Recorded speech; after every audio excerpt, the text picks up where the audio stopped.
Habang pinagmamasdan nila Iluminado ang mga nangyayari, hindi nila maiwasang humingi ng tulong sa mga tasi-tasi. Kung ano-ano ng gabay ang kanilang hiniling sa mga ito, pero nanatili pa ring lumulubog ang bangkang sinasakyan nila. Maya-maya pa, doon nila nasilayan ang paglapit ng mga nagsisilakihang isda at kasabay nito ang dahan-dahang paggalaw ng kanilang bangka na animoy hinihila ng mga isdang yon. Bagaman unti-unti na yung lumulubog, hindi naging mahirap para sa mga ito na yon ay hilahin.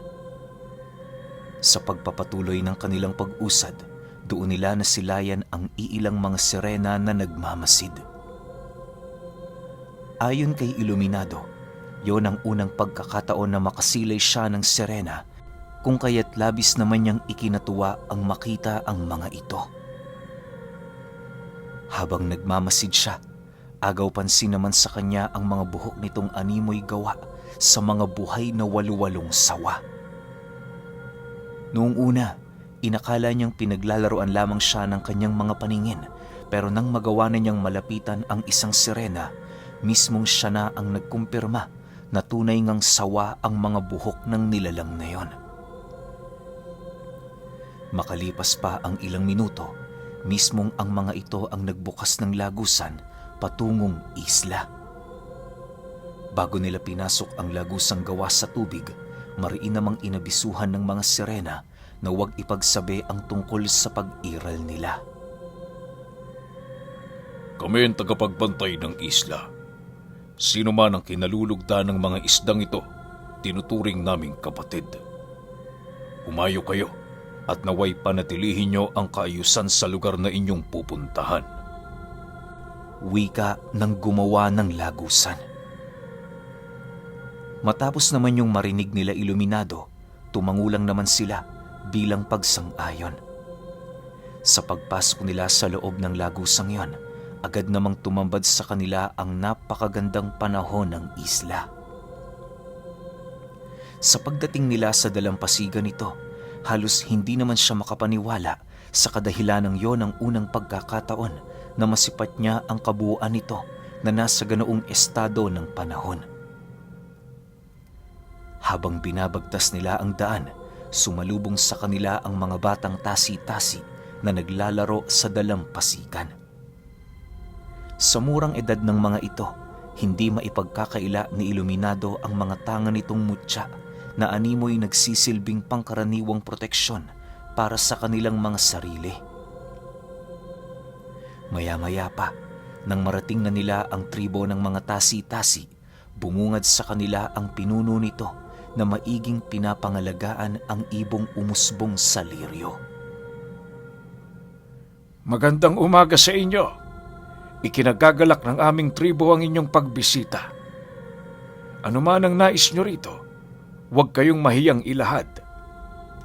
Bungad na wika ng pinuno nito.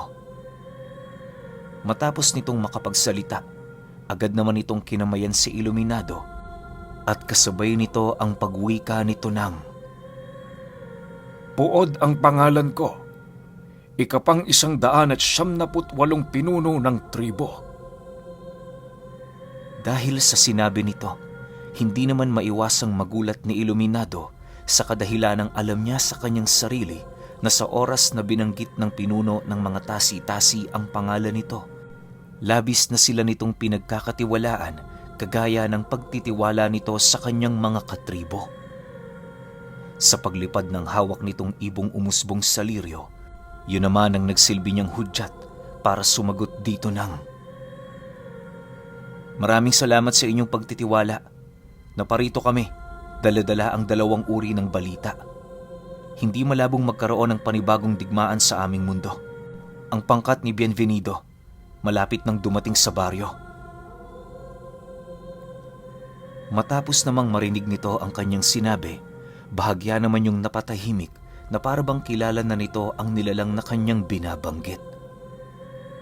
Sa pagpapatuloy ng kanilang pag-uusap, inilahad sa kanya ni Puod na 10 na sa mga nagdaang pinuno ng tribo ang nagtangkang pumatay kay Bienvenido. Ngunit ni isa sa mga ito walang nagtagumpay. Lahat sila bigo at isa-isang namatay ng hindi man lang nasisilayan ang nilalang na yon. Naniniwala din ang pinuno ng mga tasi-tasi malakas ang posibilidad ng magkaharap sila ng landas sa kadahilanang matagal na ring inaasam ng nilalang na yon ang kapangyarihang nananalaytay sa dugo ng ibon ng liryo. Dagdag pa nito na kung hindi siya nagkakamali, magtatangkang pumasok ang mga ibutaw sa kanilang lugar sa panahong papaahon sa ilalim ng karagatan ang diwatang nagngangalang Agwe. Sa mga susunod kasing mga buwan, ika-100 taon itong pananahimik sa ilalim ng dagat. Nakatakda na sa diwatang yon na umahon mula sa kanyang teritoryo para puntahan ang diwata ng karunungan at sikreto ng mundo na si Dayea. Nakaugalian na ni Agwe na tumungo sa lugar nito para humingi ng gabay at pamamaraan kung papaano nito mapanghaharian ang kabuuan ng karagatan. Sa mga panahong wala ito sa kanyang teritoryo, lahat ng mga natatagong lagusang pilit ikinukubli ng mga sirena ay puwersahang magbubukas. Wala roong maitatago sa mga panahong lumiwanag na ang buwan sa katawan nito. Dahil sa ganoong kaganapan, kung kaya't hindi malabong sumiklab ang mga digmaan. Matagal na din itong pinaghandaan ng mga tasi-tasi nang sa gayoy maprotektahan nila ang kanilang mga teritoryo kagaya ng ibang mga tribong nakaluklok sa ibang parte ng isla. Inilahad din ito sa kanya na ang mga sirenang nakita nila ay parte ng kanilang tribong nagkawatak-watak noong una silang madapo roon. Nag-iba na lamang ang wangis ng mga ito dahil sa mga mutya at karunungan nilang natuklasan sa lugar na yon. Nang marinig naman ni Iluminado ang tungkol sa nalalapit na pag-alis ni Agwe sa karagatan, hindi niya maiwasang mabahala sa kadahilanang alam niya sa kanyang sarili na malapit lang sa dagat ang lugar nila. Kung pipilitin ng mga ibutaw na doon pumunta, madali na lamang para sa kanilang sumalakay sa oras na umalis na sa karagatan ng diwata. Sa isip-isip noon ni Iluminado, sila ang magiging puwersa ng mga ibutaw na unang haharap sa mga ito. Ang labis niya lamang noong ikinakabahala ay ang kawalan nila ng sapat na bilang para kaharapin ang mga nilalang. Hindi naman niya maaaring ipaubaya sa mangkukulamang lahat, gawa ng meron lang ding limitasyon ng kanilang mga kakayahan. Makalipas pa ang ilang minuto nilang pag-uusap, napansin naman ng pinuno ng tribo ang kanyang pagkabalisa at pagkabahala. Hindi pa man siya nakakapagsalita, inabisuhan na siya nitong pansamantalang isuko ang punyal na nakuha niya sa nagliliyab na puno. Matapos naman yung marinig ni Iluminado, agad naman niyang ibinigay ito ng walang pag-aalinlangan.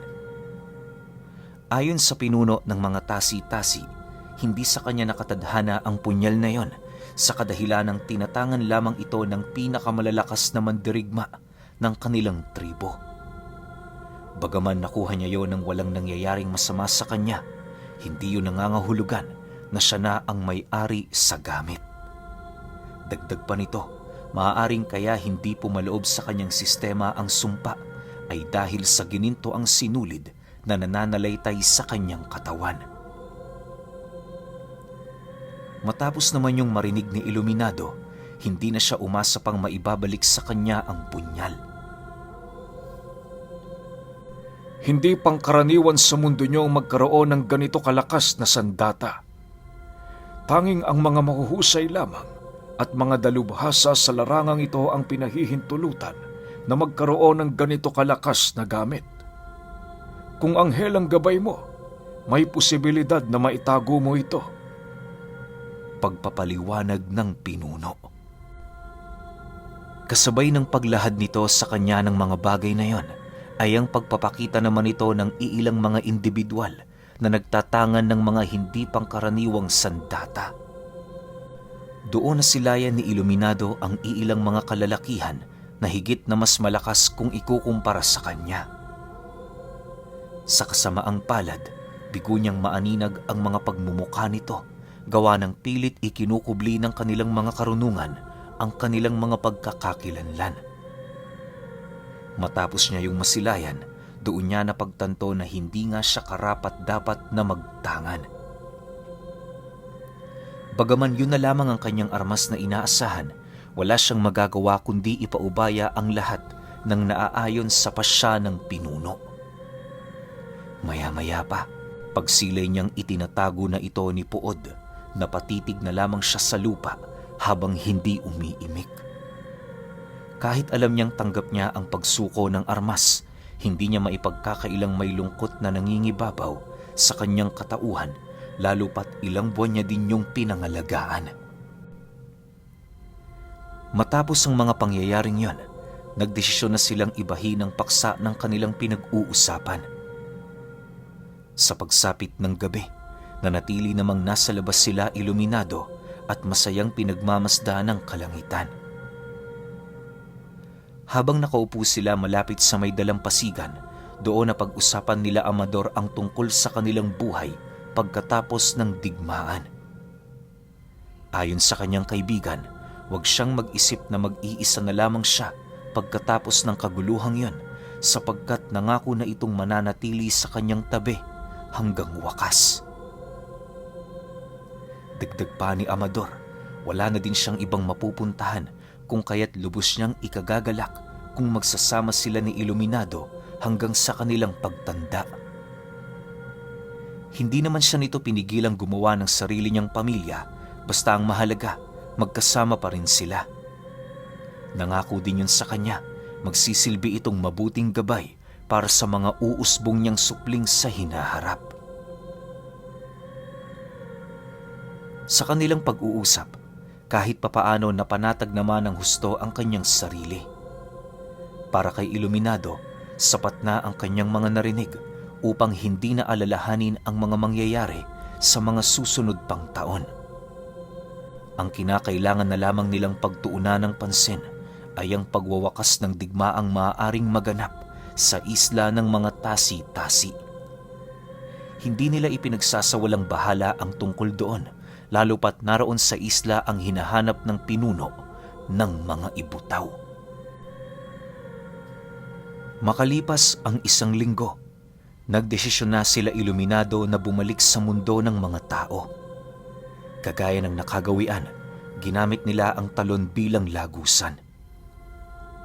Habang papaalis sila sa isla, labis naman ang kanyang pangamba, lalo pat purong mga buhay na salita na lamang ang kanyang tinatangan.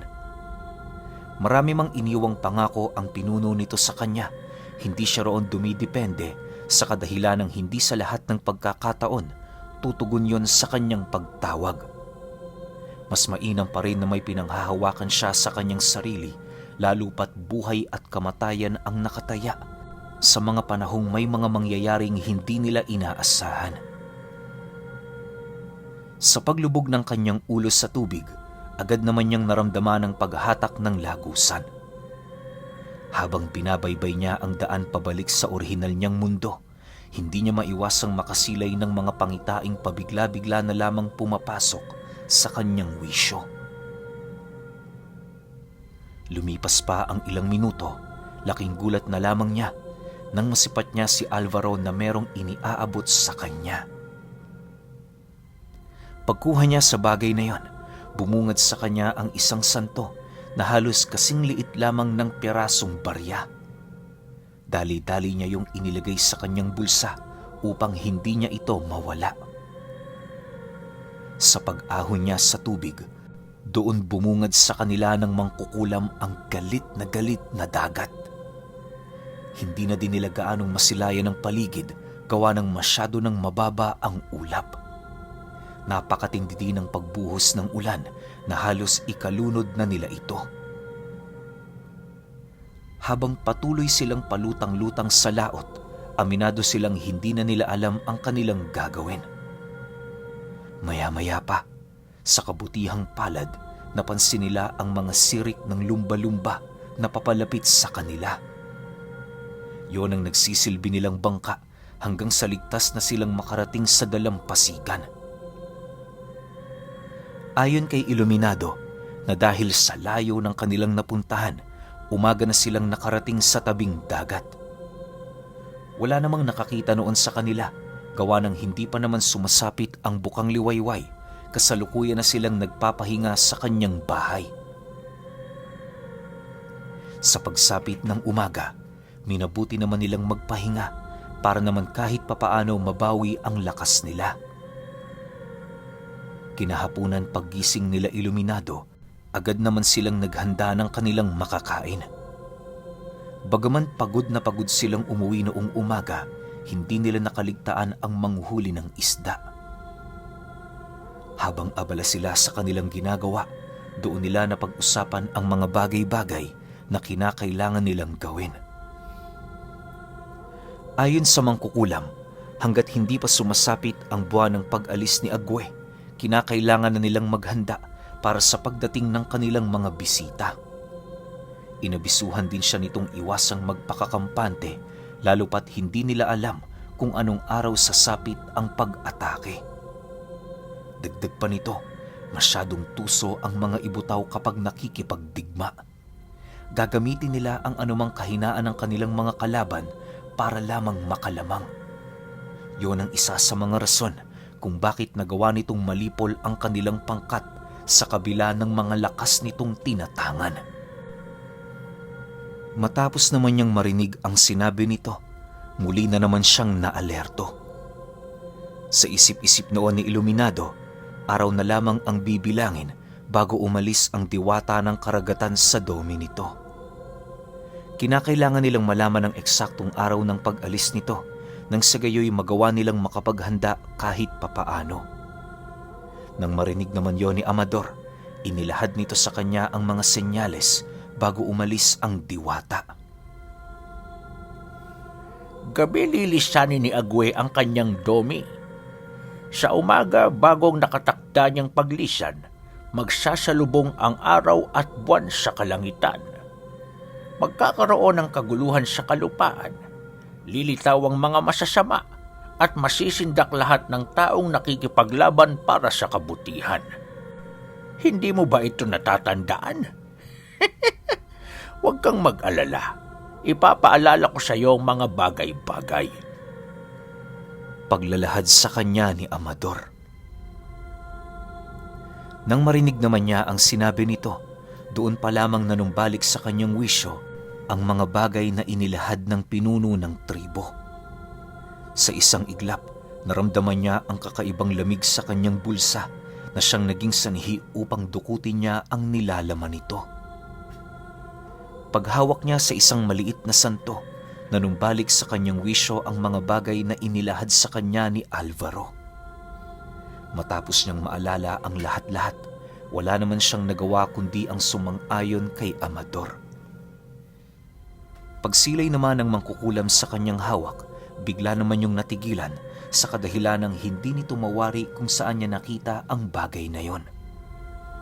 Pagkatanong nito sa kanya ukol sa bagay na yon, ngumisi lang naman siya habang sumasagot dito ng,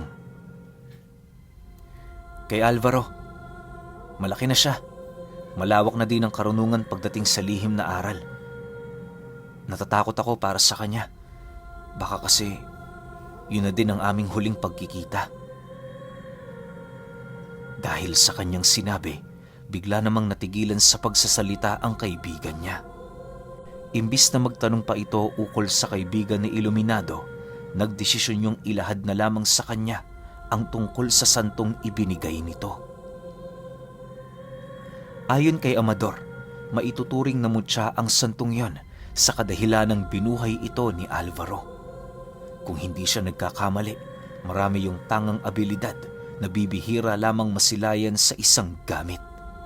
Naniniwala din ito, marahil ayon ang kahuli-hulihan nitong regalo sa kanya. Pagpapasalamat sa kaibigang nabuo sa pagitan nila. Mahusay pumanday ng mga mutya ang manggagamot na iyong nakilala. Mapalad ka, sapagkat bibihira lamang makatagpo ng ganoong nilalang. Huwag kang mag-alala, gagawin ko ang lahat para matulungan kita sa pagtuklas ng gamit na yan.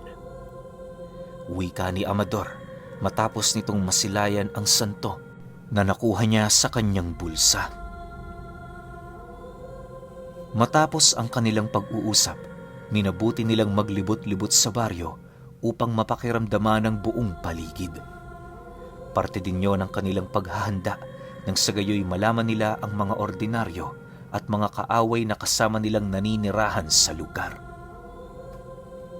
Makalipas lamang ang ilang minutong paglalakad, nang madapo na sila sa unahang bahagi ng baryo, doon tumambad sa kanila ang 3 bahay na magkakadugtong. Malayo pa man, amoy na nila ang alingasaw ng hanging nagmumula roon na parabang meron doong bangkay na nabubulok. Dala ng kanilang kuryosidad, walang takot nilang pinuntahan ang tahanan. Pagpasok nila sa bakuran nito, agad naman silang sinalubong ng matabang lalaki na merong daladalang itak. Hindi pa man sila nakakalapit dito, iritableng nagtanong naman yun sa kanila kung ano ang kanilang pakay. Nang marinig naman yon nila Iluminado, walang takot na inilahad nila sa lalaking yon ang tungkol sa kanilang paghahangad na palayasin sa baryo ang lahat ng demonyo na nagbabalat kayo. Dahil sa kanilang sinabi, kaya na may agad namang ipinaramdam sa kanila ng lalaki ang galit nito. Binalaan din silang umalis na sa lugar na yon kung ayaw nilang mapahamak. Matapos naman itong marinig ni Amador, habang inilalahad na huwag mamaliitin ang kanilang abilidad. Bago pa man makasagot sa kanyang sinabi ang lalaki, agad naman niya yung tinigalpo at kasabay nito ang dali-dali niyang paglapit dito. Pagbunot niya ng isang lata sa kanyang bulsa, agad naman niya yung binuksan, kung saan sa loob ng latang yon nag-umpisa ng magsilabasan ang mga uod na napakaraming balahibo sa katawan. Nangingitim ang mga kulay nito, hudyat na nagdadalayo ng isang makamandag na lason. Ano ba sa tingin mo ang mga taong kausap mo? Ordinaryo? Tingnan natin kung ganyan pa rin kababa ang pagtingin mo sa amin matapos itong gagawin ko. Seryosong wika ni Amador sa lalaki. Nang marinig naman ng nilalang ang kanyang sinabi, pilit naman itong kinontra ang pinakawalan nitong tigalpo, subalit bigo itong yon ay mapangibabawan. Sa paglapit dito ni Amador, dahan-dahan naman itong ibinuhos sa bibig ng lalaki ang mga uod na nasa loob ng lata. Paglapat ng mga galamay ng uod na yon sa dila ng nilalang, agad naman yung gumawa ng uka sa laman nito na siyang naging sanhi upang makaramdam yon ng hindi pangkaraniwang sakit. Habang gumagapang ang mga uod sa ilalim ng kanyang balat, agad namang pinakawalan yon ni Amador para mapanood nila ang mga susunod nitong gagawin.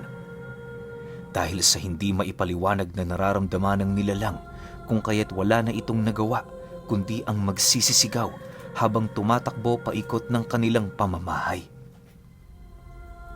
Dahil sa pangyayaring yon, kung kaya't nagawa na din itong mapukaw ang mga aswang na nasa loob ng kanilang tahanan. Pagsilabasa ng mga nilalang na yon, tumambad sa kanila ang magkaibigan na nakaupo sa ilalim ng isang puno. Tahimik lang ang mga ito habang pilit na pinagmamasda ng lalaking nagwawala. Maya-maya pa, paglapit sa kanila ng lalaki, agad naman yung lumuhod sa kanila habang pilit na nagmamakaawa na tanggalin ng mga uod sa katawan niya.